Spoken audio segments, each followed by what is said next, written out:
Dengar kalimat animatronik dan boneka maskot sudah cukup mencurigakan di era ketika kebanyakan game indie horror zaman sekarang dipenuhi oleh game-game yang berbasis survival horror yang the demit-nya merupakan sebuah maskot atau badut anak-anak. Dan semua itu bermula pada franchise game horror yang dibuat oleh satu orang pada tahun 2014, yaitu Five Nights at Freddy's, sebuah franchise game horror yang cukup revolusioner, bahkan sudah mencapai kesuksesan yang sangat besar pula. Sudah tak terhitung jumlahnya mod, fanmade, dan lore teori yang sudah menyebar di internet karena game horror yang satu ini. Jadi bagaimana game FNAF tercipta karena sebuah hujatan, lalu malah menjadi sebuah trendsetter sehingga malah ditiru oleh game developer lainnya. Jadi selamat datang di segmen bahas game aja.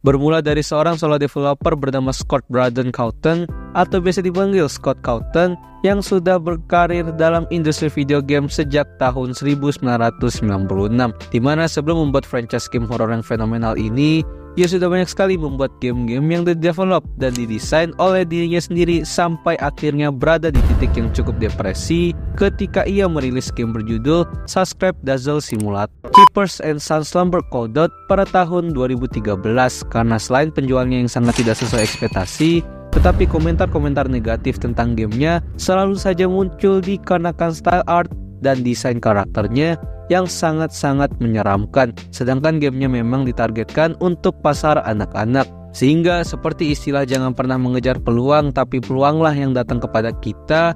Karena persepsi negatif inilah Scott mendapatkan ide baru di mana alih-alih membuat game family friendly seperti seri sebelumnya, ia memutuskan membuat sebuah game horror yang berbasis desain dan style art pada game sebelumnya. Jadi ketika kalian sedang berada di fase yang susah untuk mencari peluang, mungkin kita bisa ambil contoh kehidupan nyata seperti mencari relasi dan teman di zaman sekarang. Aplikasi Lita lah yang menjadi solusi masalah tersebut, di mana Lita sekarang sedang mengadakan event Lita is Around All bersama streamer DNKT, di mana eventnya akan memberikan pengalaman game dengan jalan cerita interaktif yang ditentukan sendiri oleh usernya, tapi secara nyata bersama player-player yang ada di Lita. Hari ini nih guys, kita main Lita ya guys ya.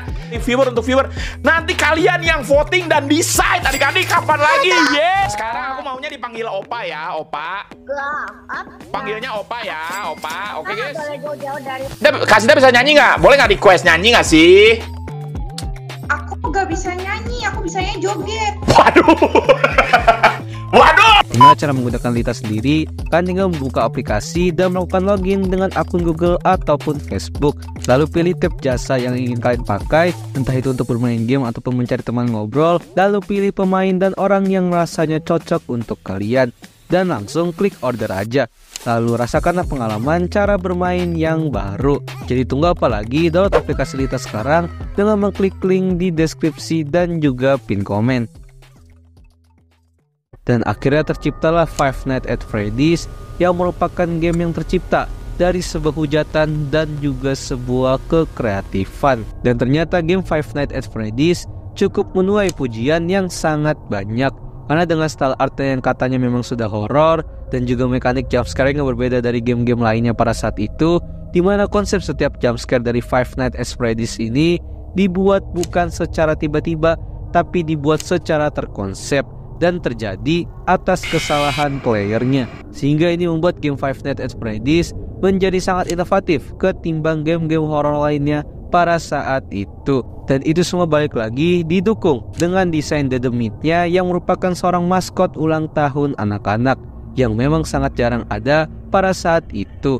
Dan dengan menggabungkan style analog horror, Five Nights at Freddy's menjadi sebuah game survival horror yang sangat-sangat revolusioner. Tapi yang menjadi titik awal mula game ini menjadi sangat populer adalah ketika game FNAF menjadi sebuah trending topik dalam kategori gaming karena faktor content creator effect, di mana sang channel legenda bernama Markiplier mempopulerkan game maskot horror ini.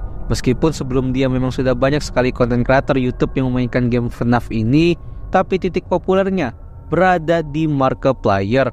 Bahkan video gameplaynya sudah ditonton lebih dari 100 juta kali. Oh, the sounds, I don't like them. No! I tried to push it! Selain itu, gamenya makin mendapatkan player yang lebih banyak lagi karena Scott melakukan ekspansi ke pasar mobile gaming, di mana kini game franchise FNAF bisa dimainkan oleh lebih banyak orang. Selain faktor ekspansi tadi, kuantitas yang diberikan Scott juga tidak main-main. 2 bulan setelah Five Nights at Freddy's dirilis, Scott rilis sequel dari gamenya yaitu Five Nights at Freddy's 2. Lalu dilanjut yang ketiga, lalu pada perayaan 1 tahun anniversary game pertamanya, FNAF sequel yang keempat juga telah dirilis. Dimana ini berarti dalam 1 tahun, Scott Cawthon berhasil membuat 4 sequel game untuk satu franchise besarnya ini.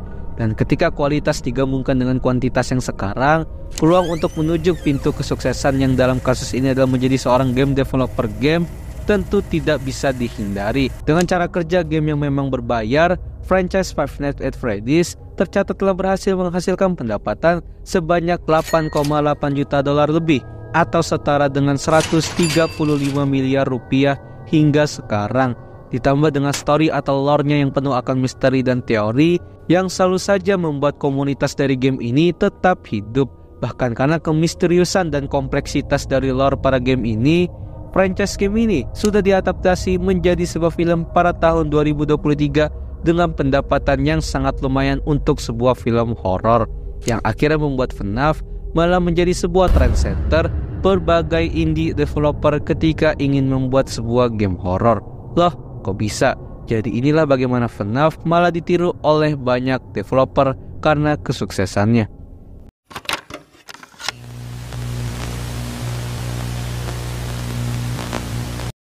Tidak perlu tanya lagi bagaimana game-game survival horror zaman sekarang yang sudah terlalu banyak membawa kata-kata maskot anak-anak, animatronik, dan lain-lain. Yang tentu saja trend center ini berasal dari kesuksesan game Five Nights at Freddy's franchise. Taruhlah judul-judul seperti Poppy Playtime franchise yang sudah memiliki 2 judul dan juga 1 spin-off, My Friendly Neighborhood yang basisnya adalah boneka-boneka lagi, atau malah Kindergarten of Banban franchise yang berbasis maskot sebuah tadika anak-anak yang bahkan sekarang telah memiliki 4 judul game dan akan terus bertambah ke depannya. Dan itu baru yang populer aja. Di internet banyak sekali adaptasi-adaptasi game yang cara eksekusinya benar-benar mirip franchise Five Nights at Freddy's, di mana formula mereka adalah sama, tapi dengan gameplay yang berbeda-beda. Formulanya sendiri adalah dedemit maskot, badut atau animatronik, cerita dan lore yang penuh misteri, dan visual yang seakan family friendly ke anak-anak, padahal semuanya adalah game horror. Dan alasan formula ini akan terus dipakai dan terus dikembangkan sampai tahun ke depannya adalah karena ini terbukti dari franchise game FNAF itu sendiri yang sampai saat ini tidak pernah mati. Didukung dengan gamenya yang masih saja laku, komunitasnya yang sangat-sangat besar, dan juga nama franchise-nya yang sangat bisa diadaptasi menjadi apapun seperti merchandise, film, dan lain-lain, yang tentu saja akan menguntungkan bagi sebuah perusahaan indie game developer. Dan tentu saja data sudah berbicara. Taruhlah nama-nama seperti game Poppy's Playtime atau Kindergarten of Banban yang sudah gue sebutin tadi, yang memang sampai sekarang memiliki komunitas yang sangat besarnya di luar nalar dan malah kemana-mana. Berapa banyak video-video aneh, teori, dan penjelasan lore yang memiliki views bejibun di YouTube ataupun platform lainnya, yang ujung-ujungnya tentu saja franchise yang kesannya tiruan ini memiliki prospek masa depan yang bagus, yang membuat kesimpulan kalau entah kenapa formula sukses dari franchise game Five Nights at Freddy's ini malah tidak bisa mati dan malah terus berkembang. Jadi apakah menurut kalian kalau memang ini merupakan role model bisnis yang sangat bagus? Silahkan kasih pendapat kalian di kolom komen. Terima kasih telah menonton video ini. Gimana? Apakah kalian sudah bosan dengan franchise game horror yang selalu saja mengambil premis cerita yang sudah jelas banget kalau mereka ingin menjadi the next Five Nights at Freddy's franchise? Silahkan komen aja. Jadi inilah bagaimana ketika peluang yang mengejar kita ketimbang kita yang mengejar peluang, dimana semua momen itu akan muncul ketika kita sudah mencoba semua hal dan memiliki pengalaman yang banyak dan juga berpotensial. karena sekelas hujatan pada game buatan Scott ini saja malah menjadi sebuah batu loncatan untuk menciptakan franchise game horor besar seperti Five Nights at Freddy's. Jadi, jangan lupa subscribe Dazzle. Dah.